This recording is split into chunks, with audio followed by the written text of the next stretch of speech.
Johnny and Justin were two simple Imagineers at Disneyland until they dared to ask the question, Hey, Justin, is Disney diverse? Well, Johnny, I'm not. Oh no, we've angered the mouse! Stormtroopers, run! Holy crap, it's a gathering of cookies! Now, from undisclosed locations within the Disney park, Johnny and Justin record a podcast where they seek to answer the question, is the Disney catalog diverse?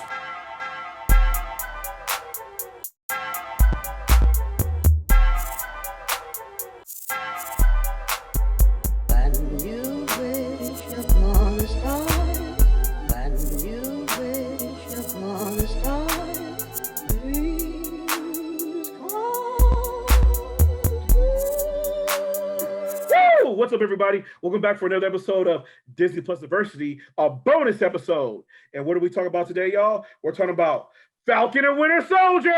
Woo!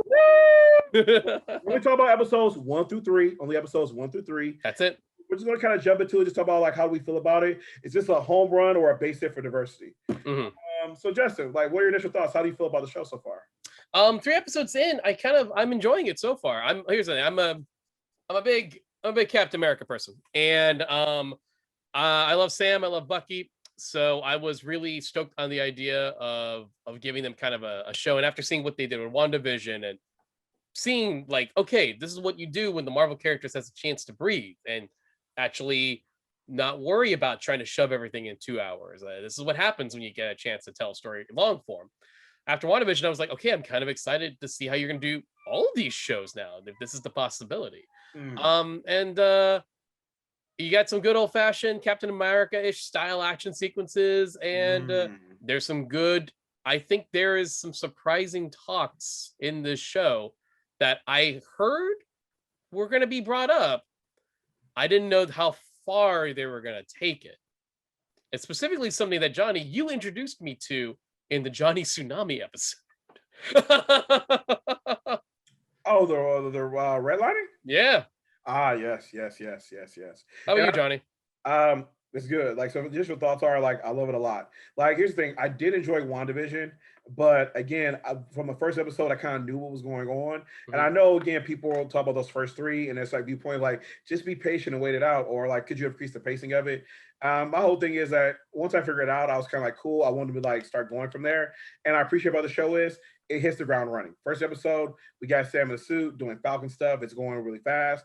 I love the action sequences because it just gives me the vibe of like literally like an 80s, 90s movie, action movie, which I'm like, dude, this is dope. It's like Cash and Kango. Like, this is awesome. Literally, like, again, they're going back at each other, they're ribbing each other, but they're teaming up.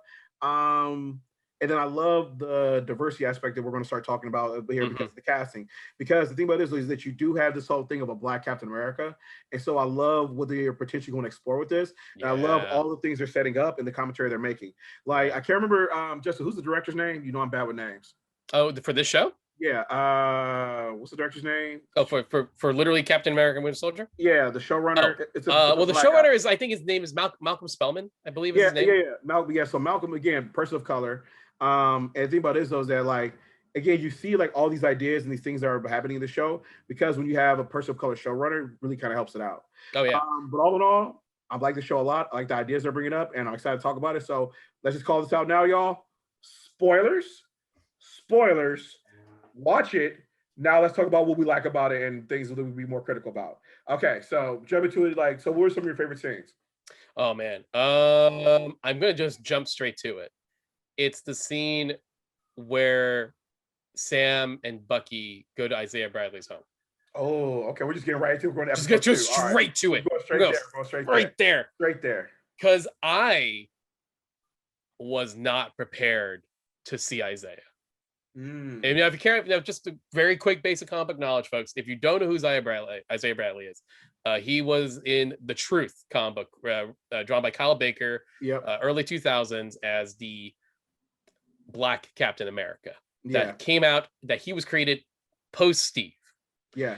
And if you ever got a chance to read it, just a quick plug for it. It's an amazing story because currently right now, everything that's happening outside the world, and people are looking at the Black community as like, why is the Black community scared to like get the shot? Why is this like worried about the whole and like the vaccine? Well, because there's been a history of of the American government and different institutions kind of like doing stuff to us, like experimental wise and everything like that. Because again, sometimes they just don't value Black lives. That's the reason why we say Black Lives Matter. And so you've heard of things, probably the famous Tuskegee experiment, and there have been others out there. And so the brilliant premise for the truth is that, well, if you're trying to recreate the super soldier serum, you would sadly experiment on Black soldiers first. Yeah. And that's kind of what it happened. So there's a whole troop of Black soldiers that get experimented on who get the super soldier serum. And the truth tells their story. And it's kind of brilliant. It's kind of brilliant. It mixes together like elements of like Tuskegee Airmen meets superhero comics. So again, Kyle Baker, great creator, great artist. Highly recommend. Check it out. And so, as you were saying, Isaiah Bradley, we get to meet in this issue. Sorry, in this episode.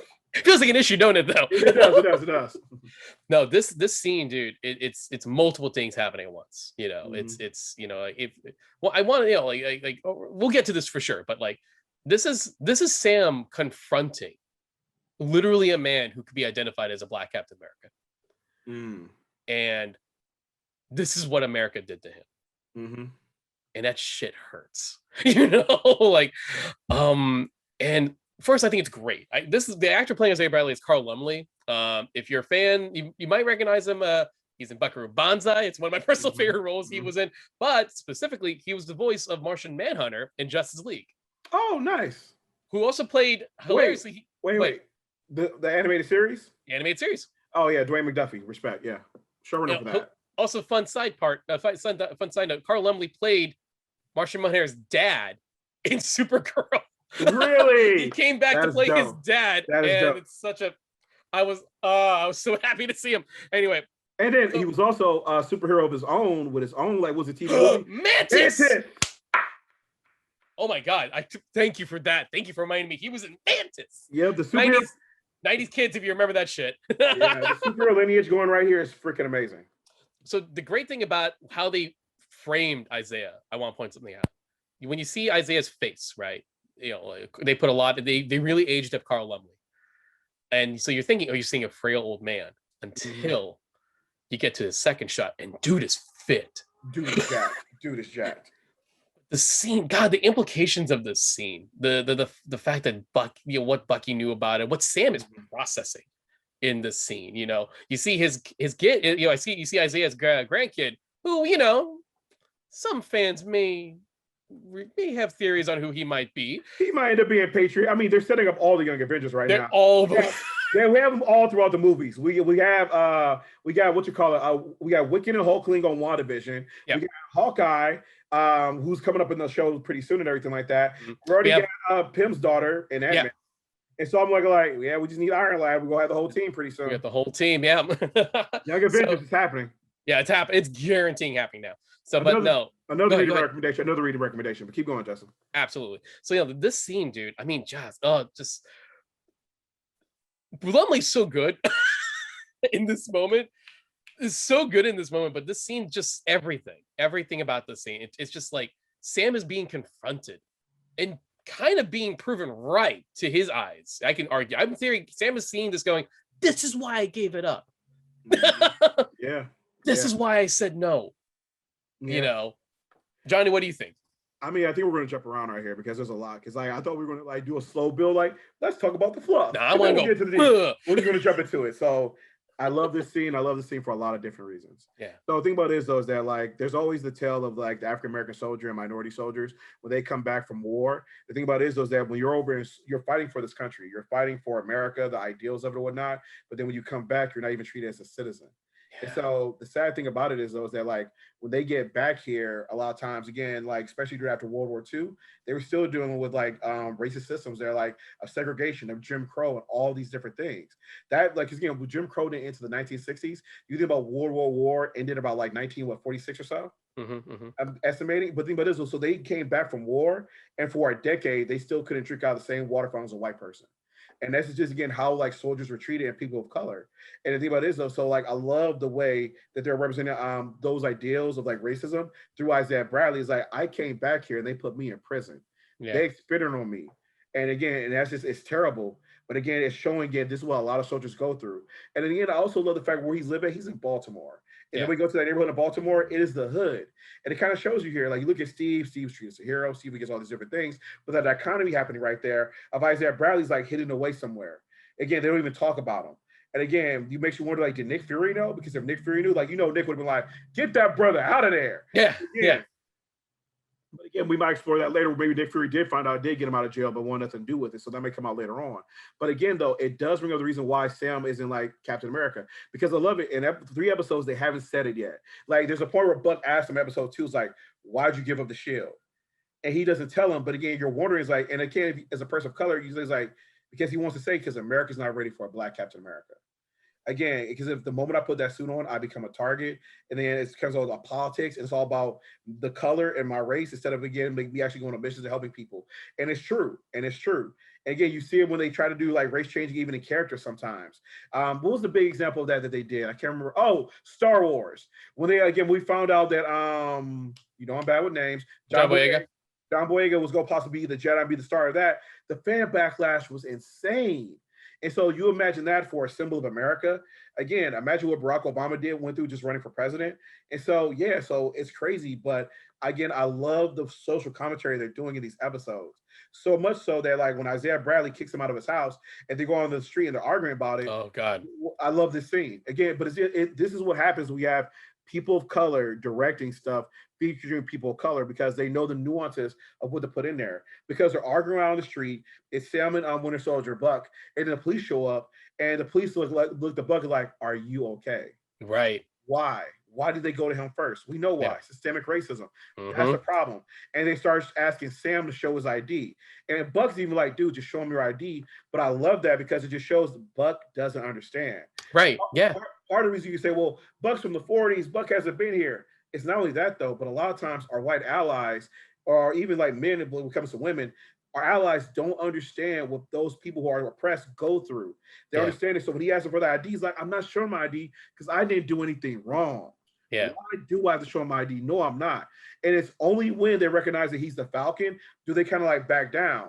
But even still, again, it doesn't always go like that. Like one of the actors on Power the other day, he posted this Instagram clip where he was out and he's about to get shot by the police. Again, he's getting harassed, going through all this stuff and everything like that. He was recording it live, and he was like, I'm recording to show you it don't matter how famous you are, you're still going to go through this. And it happens all the time. Yeah. So we're getting to the meat of it. So honestly, that's what I love about this series. It's asking the bigger questions. It's putting some of these bigger issues on the screen and confronting people with it. Because I loved WandaVision. I thought WandaVision was dope. But again, I told you my big critique of it was that, like, I wanted them to do this first. And we talked about the reason why they didn't do it first because of the pandemic and filming and blah, blah, blah. But again, this is why this needs to come out first, because this kind of really sets the tone for where Marvel's going now. And I love that they're doing this. No, agreed. It's someone I forgot who said this online, but someone said, like, it's kind of wild that Disney would approve of a project that basically puts us, like, will say where they stand on something. You know what I mean? So the fact that this is a show, big budget, superhero, one of their most like invaluable properties, Marvel, and to have a show that literally goes, we're on this side of the conversation, that is something. Yeah, I will say I want to err on the side of caution though, because I agree with you, but sometimes things need to be verbally said and not just interpreted. Agreed. Like for example, like you think about Dark Knight Rises. There are people who totally understood, like Joseph Gordon-Levitt's character. That's him, Joseph Gordon-Levitt, right? Yes. They were like, told people saying, "Oh, that's Robin. That's his interpretation of Robin in that universe." You have other people's like, "No, it's not. He was just poking fun and blah blah blah." And so I need them to overtly say it though, because even that scene is like by the end of the 6 episodes, Bucky needs to understand that being black and being Captain America is totally different, and that Sam has different experiences. Because even that scene though, Bucky was like, "Just show him your ID." He doesn't understand, and by the end of that scene, they still don't address it yet. But they're building up to it though, because again, we talk about another point that I love. I love Baron Zemo when they're like walking in, and Baron Zemo's hilarious. I know he killed people, and again, if y'all watch our WandaVision episode, y'all know I'm upset with Wanda. At least Baron Zemo went to jail. But Baron Zemo is hilarious. I'm loving everything he's saying right now, because I love that scene where they're walking in, and Sam's like, "You got me out here looking like a pimp," as he dresses as Smiling Tiger, another obscure character from the comics. Yeah. But he's like, "You got me out here dressed as a pimp." He's like, "No.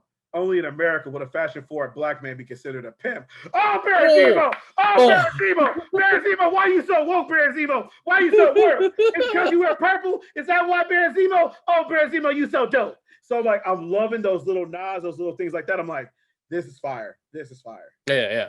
No, agreed. It's it's not just the stuff they're doing with Sam too, right? Like it is Falcon and Winter Soldier, and then I want to bring up the fact that like one of the good things they're doing with Bucky is exploring trauma and his consistent self torture that he does to himself. I actually have a friend named Laura who wrote a really good article for a website called What to Watch, and she wrote an article about basically why Bucky should have an air quote normal person in his relationship. And this is all stemming from episode 1 where Bucky goes on a date set up by his ultimate wingman, a Japanese man that he's become friends with that we don't know why, but it's very obvious after a bit that you realize why. It's really tragic. But he sets him up with a date with a girl who, an Asian American girl who works at a restaurant, the sushi restaurant that they're at. And this scene's sweet. The girl seems like a character. Like she seems like I gotta give props to the character writing that she seems like actually a full-rounded character. She has her own kind of, the actress is, I think her name is Mickey. I don't know her last name, but she's pretty good in this scene. But the reason I bring up Laura's article is the thing is like when you the reason she brings the fact that like for a person like Bucky to have a air quote a normal person in a relationship allows you to start feeling normal, because if your life, which is Bucky's life the moment he joined the military, there is no one that you can go to that's normal, because your life has always been about fighting. It's always been about your job. And the moment he entered the military, his entire life has been fighting every day. Every day up until literally the end of Endgame. He's just been fighting. So Bucky has having a hard time separating war and normalcy for him. And the nice thing about that scene with that date scene is it's Bucky trying, but he can't yet. He's not mentally ready for that yet. But that's the thing. But Bucky's avoiding trying to be mentally ready for that. The show is addressing that quite a bit. Sam is constantly going like, dude, I think you're making choices that may not be good, because I think you're kind of being a little irrational about something. But it all boils down to another thing. Bucky needs to find a reason to believe in himself. And it all boils down to this famous scene in prison where Bucky's therapist was there talking to Sam and Bucky. And the key line is, why did you give it up? Yes, he's talking to Sam. Why did you give it up? Because if Steve was wrong about you were wrong. Then he was wrong about me. And I'm like, so good. And here's the thing. Literally, as I'm watching Falcon Winter Soldier, I remember I watched. What did I watch? Oh, I remember because they premiered at the same time. I remember Zack Snyder's Justice League came out.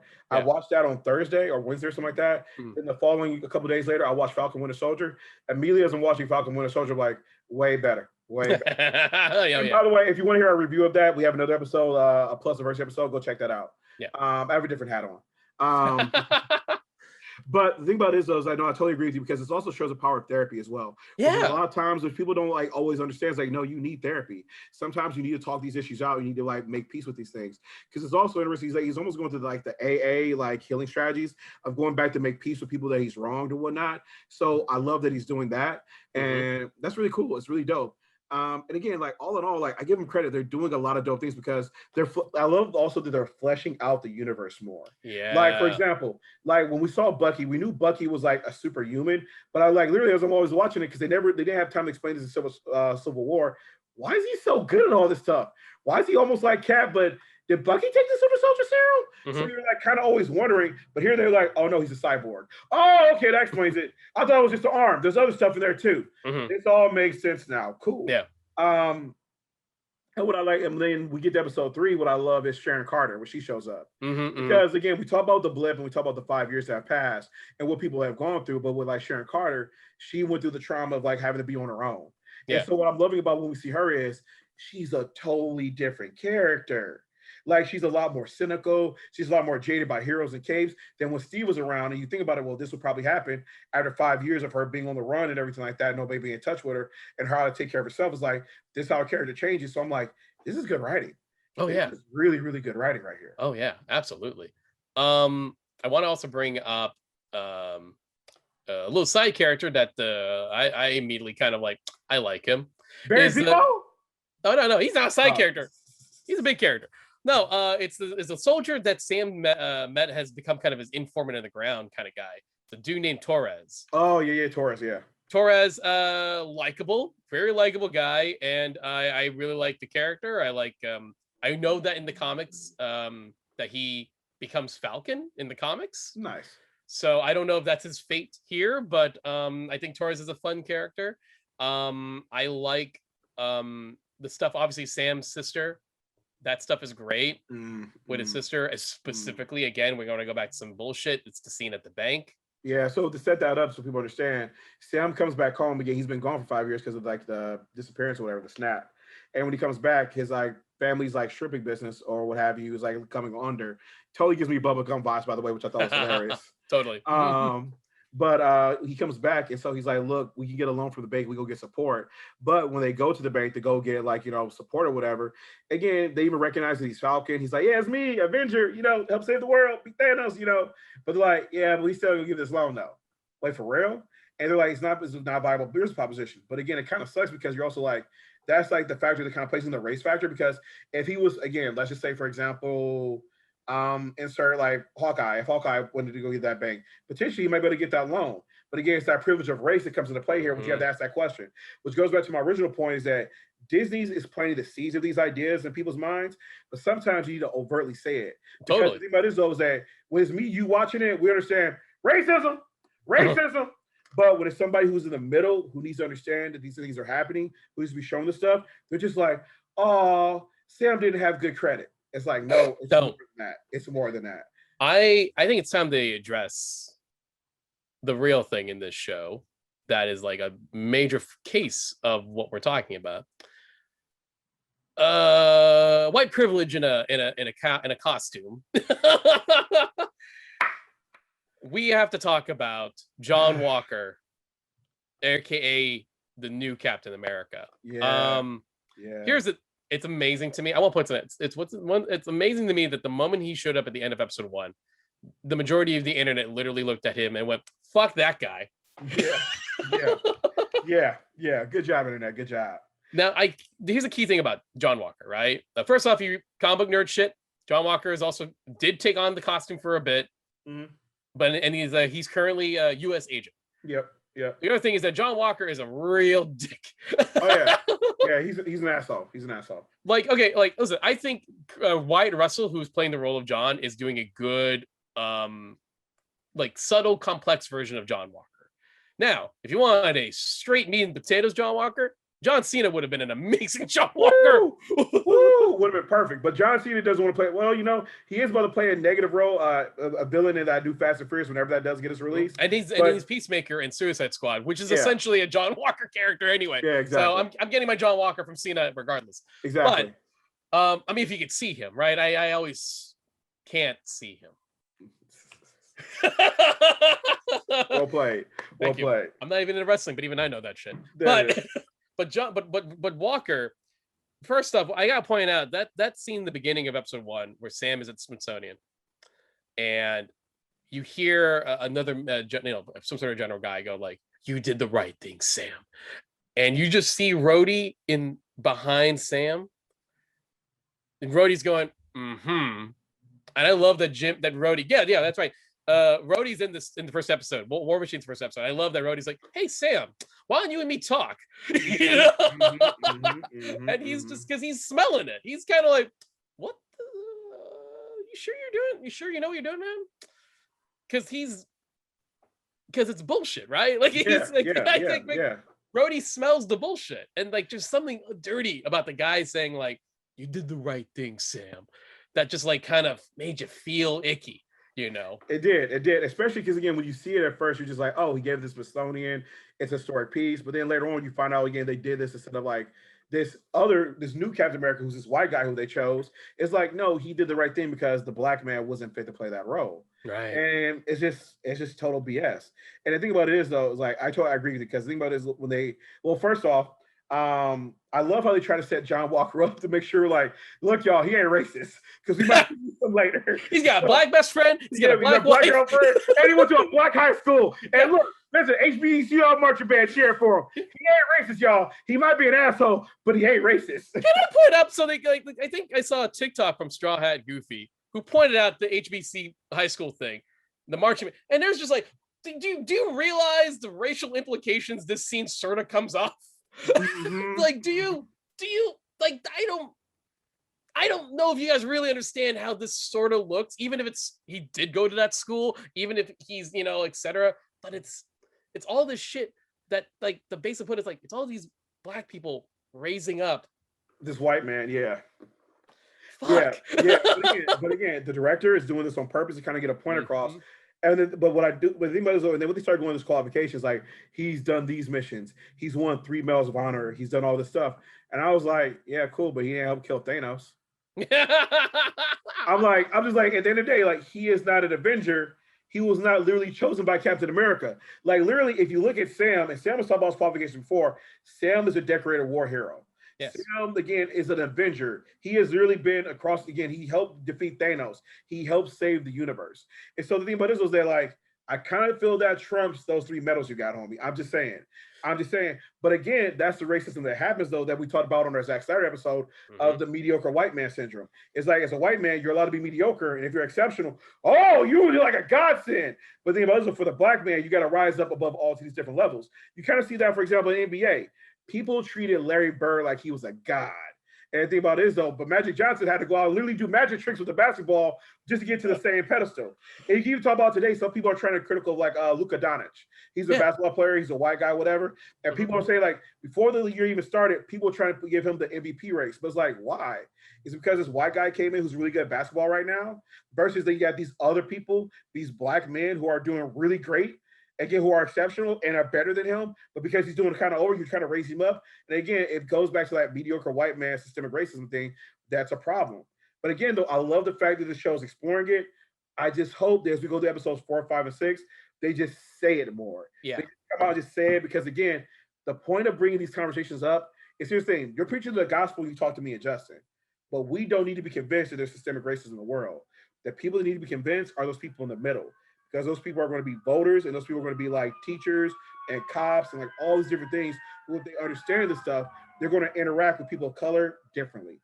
And that's what we need. I feel like we should definitely post, when we get to, we will reveal, and don't worry, folks, we will review the rest of the series. We're just going to wait till it'll be after the series is done.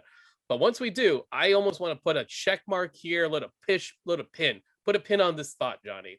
If they do not address this directly by the show, when the show is over, when we come back to do our final talk over, then that'll be a right discussion to see, well, then what did you hope to accomplish if you didn't address it? You know what I mean? So I feel like as of right now, we will put a mental pin on that, and hopefully by the end of the show, when we come back, that discussion will be had. Because I feel you. I'm with you. I feel you. That's like, it's coming. Yeah. Because Sam isn't admitting it. That's the thing. That's why I'm hoping it's coming, because Sam hasn't flat out said it yet. But he's holding it in. And I almost feel like it's not that he's denying it. He just didn't want to admit it out loud. Yeah. You know? Exactly. And it's also like, who's he talking to as he says this? Because he could have probably talked about it with Rhodey. But the problem with it is, though, when you explain your hesitancy, when you have to explain racism to somebody, and like you're afraid of the racism you're going to experience when you do something to somebody who's not of that race, it's kind of hard. Yeah. As that people don't always understand that. Like, I remember, again, going back to June, when people were calling to check in on me, like, I appreciate it and it was dope. But again, it was also like, people talk about, it's also kind of hard because you're forced to have that racism conversation over and over again. Yeah. And sometimes it's like, dude, it's hard to have that conversation. So I like what they're doing here, and I love them building it up, and I'm looking forward to when it comes out. Before we wrap up and get out of here, though, I did want to ask you about something. We spoke about this on the phone when we were talking about doing this series, and you kind of brought up to me because this was something that I was a little bit worried about. Because there again, with a lot of things that have been coming out about the Asian American community, the representation media recently, which has been really dope to see. But one thing that brought up again is like how women are sometimes portrayed. It's kind of like sex symbols or just objects or just like as these like different types here. And I was worried because we have this dope Asian American actor who's there at the beginning. And by the way, it is some dope casting here. It's rainbow casting. Like throughout this whole series, we see different people, races everywhere, all sides and everything. Yeah, there's a couple of really dope like mixed race actors in the Flag Smashers. Yeah, exactly. Well. Like again, a whole like coalition of people, which is dope to see. And even within the third episode, when they're going against the gangsters in another country, again, it's a rainbow coalition of gangsters from all over the world. Oh yeah, Madripoor is like Tatooine, right? It's just like all the bad people and all like no matter all walks of life, all over the world, they're all in Madripoor. No, exactly. 100%. There's even that point where Sharon Carter's like taking out again the action scene, which is dope. Again, the third episode is just a straight up 80s action movie where she's taking out like those henchmen that are coming at her, and they're getting of all different races, like black guys, Asian guys, white guys. At one point, it was a Rastafari, and I was like, all right, there we go. Okay, equal killing. Go ahead. Sorry. All right, but that was a question I was going to ask you though. So again, when the girl shows up in episode 1 or 2, he goes to the date and everything like that.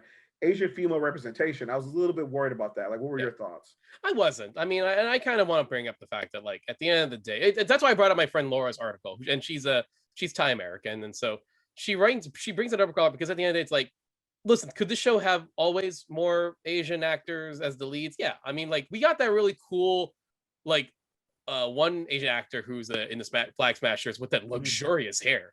It was gorgeous. It was gorgeous. Oh, like that dude.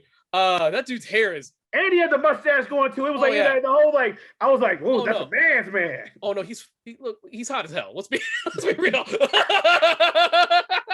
And he's got a nice meaty scene in episode 3. So always more. I'm always like say, give me more. I think though the reason I brought up Laura's article is that like that restaurant could have been any restaurant, could have been a diner, it could have been etc. But it specifically was an Asian restaurant with an Asian man and an Asian woman who works there. And I had no problem with that scene because I felt like, no, this is acceptable, normal. And I like that this is like that scene with her and Bucky. Race wasn't brought up in that scene. That scene was just like it's a very humanizing scene. Yeah. And she just came off as a real person, And that's the other thing too, is like, I'm all for obviously like casting a character and an actor of color, and that character and that actor, it gets to play that character as represented of who they are as a person of color, right? I love that too. But also like, hey, like that scene could have got to any girl, any woman, and it still worked very well with that scene with that actress who did a really good job. And I hope to see her come back.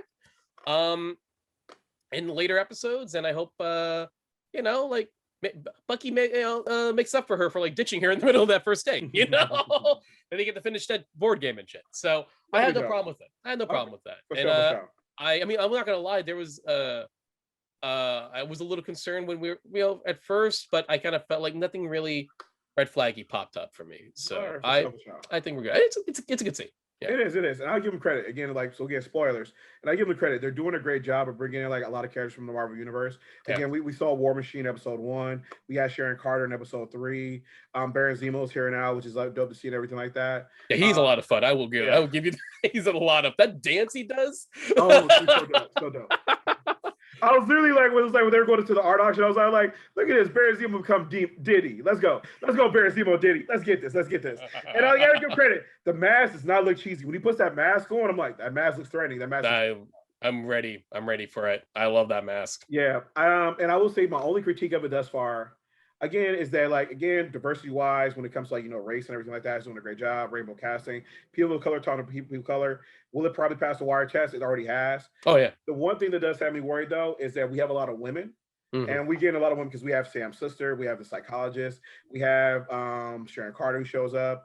I feel like we get the girl from the bar who goes on a date with. Oh, and we got a big surprise at the end of episode 3. Yep. So we got again the leader of the Dora Ali who showed up and everything from Wakanda. So good. I was ready for it. I want to point to that. Like I was so not ready. It's funny because the episodes they do mention Wakanda in the beginning of episode 3.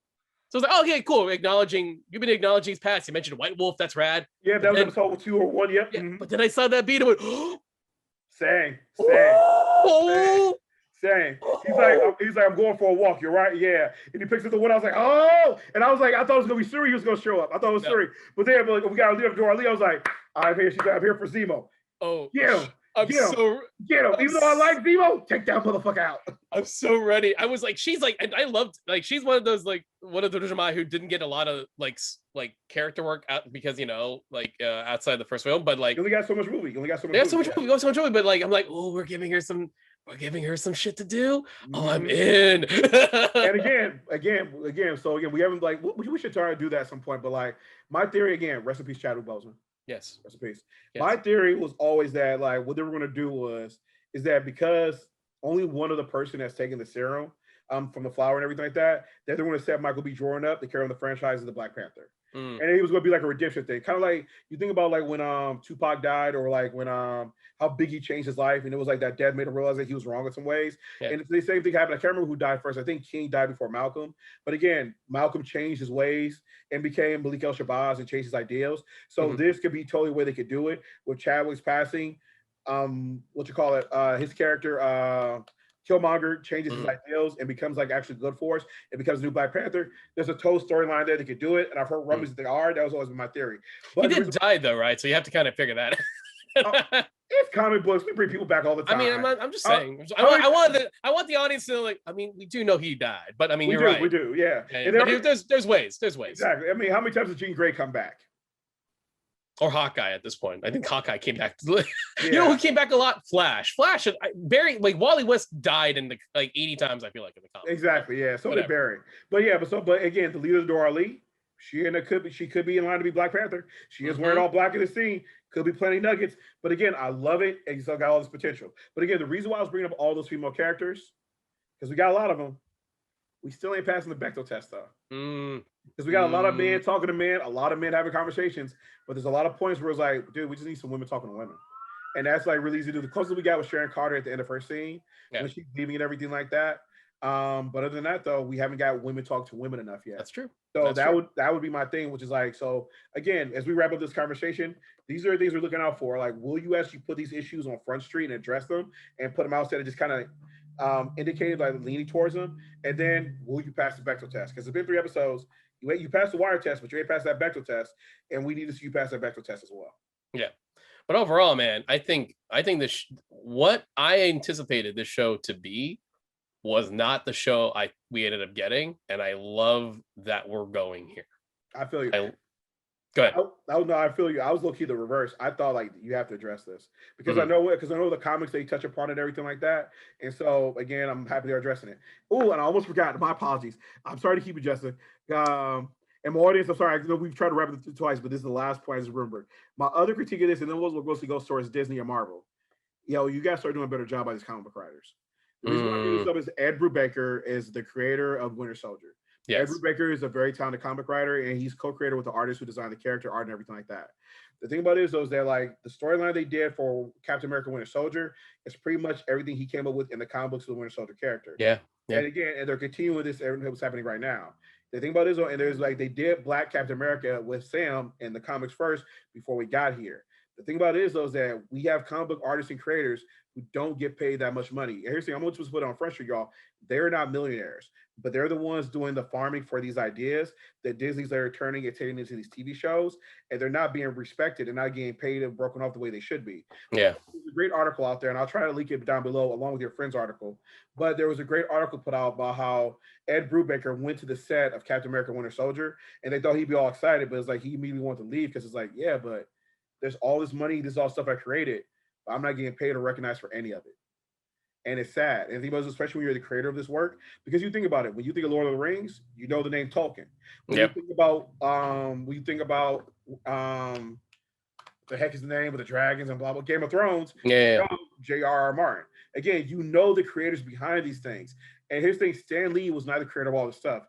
Low-key Stan didn't create half of it. We'll talk, that's a different story for later. Yeah, but the thing about it is, but the people who are creating this stuff, they need to be broken off and given more respect. So that's another critique I have, which is overall just of the larger Marvel Cinematic Universe, that just want to bring that up. That's all. No, 100%. No, and that's a good point. Yeah, for sure. For sure. Okay, but with that, everybody, we'll let y'all get out of here. Thank you for tuning in for another episode of Disney+ Diversity, this bonus episode, and we'll see y'all next time. Peace.